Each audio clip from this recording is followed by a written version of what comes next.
a lot of participants appear to be interested in knowing what your secret was to engaging a wide group of entities, crossing sectors. How did you pull in all these other entities, whether they were entities within the county or other state and local groups? Okay, very good question. One of the important things here is that the stakeholders must have a reason to be involved. And some people are involved because their health concerns, and they're worried about, their kids' athletic activities, or they have, compromised immune system. So you have people involved naturally because they have personal health or familiar health issues, and so they have some interest in being involved. Others may be involved more because of economic activities. When you are in non-attainment for a health standard, you have the threat of economic controls that may adversely affect your business. And so a lot of these participants also have that. And it's interesting, I believe that those that had economic concerns also had personal health concerns. And so they all got together, and to be candid, this has developed over a period of time, the support for this program, since we've been working on plans for attainment. And over time, we've had more and more support. And the consequences are just bad. Let me tell you what could happen. This is an area that construction is been very important to it. One of the potential sanctions was the loss of federal highway funds. Our local planning association said loss of that highway funds was equivalent to 215,000 jobs that could be lost. You can see the economic concerns for people that said, hey, that's my livelihood. So part of it was health-based, part of it was economic-based. Regardless of why it was there, they all participated and they all supported the program, and we thank them for that. Great. Thank you very much. Mr. Mintz, we have a couple questions for you. Okay. Can you tell us how the AQI is related to the National Air Quality Standards, if it is related? Sure, that's a good question.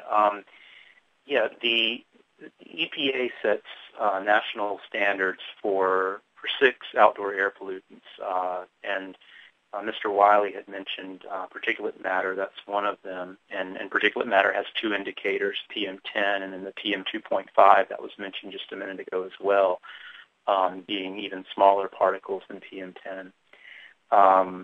We also set standards for ozone, sulfur dioxide, nitrogen dioxide, and carbon monoxide.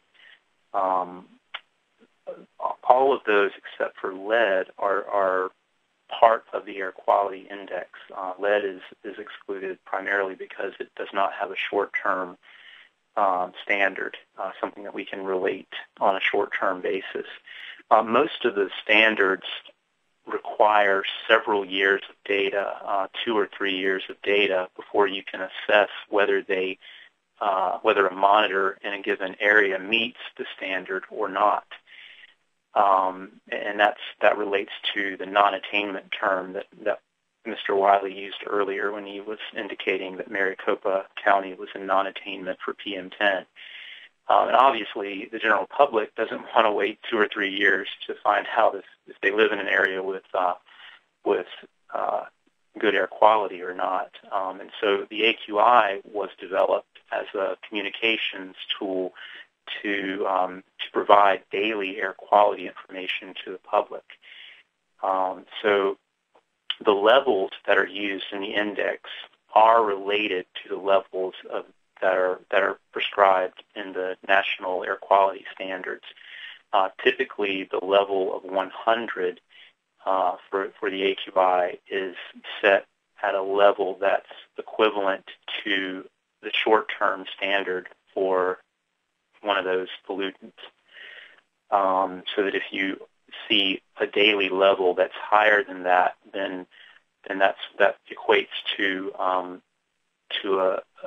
color code of orange. The AQI is color-coded. Green is good, yellow is moderate, orange is unhealthy for sensitive groups, And then there's red, which is unhealthy for the general population, and then purple, which is very unhealthy. And there's even a hazardous range that typically we don't see these days, except in extreme air quality events. Okay, thank you. You're and welcome. Dr. Kleberger, there's some more questions for you. Okay.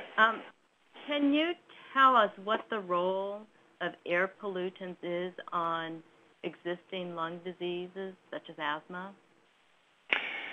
So that's a very good question, and it's also a very complicated question. The role, first of all, there have been many studies that have shown that air pollutants can exacerbate pre-existing diseases. Asthma is one of the examples that has been discussed already. In particular, children are very affected by air pollution exposure if they have asthma. Older adults with compromised immune systems may also be at risk to the effects of air pollutants.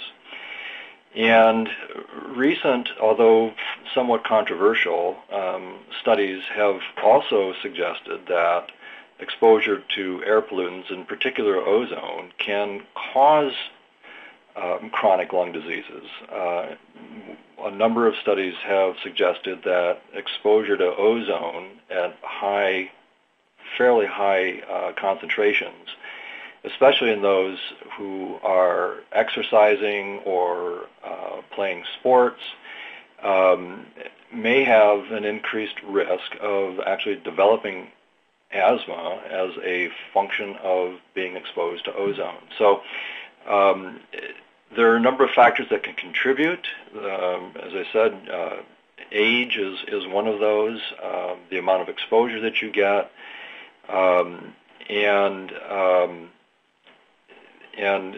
gender too can have an effect or can influence how an individual responds to these exposures.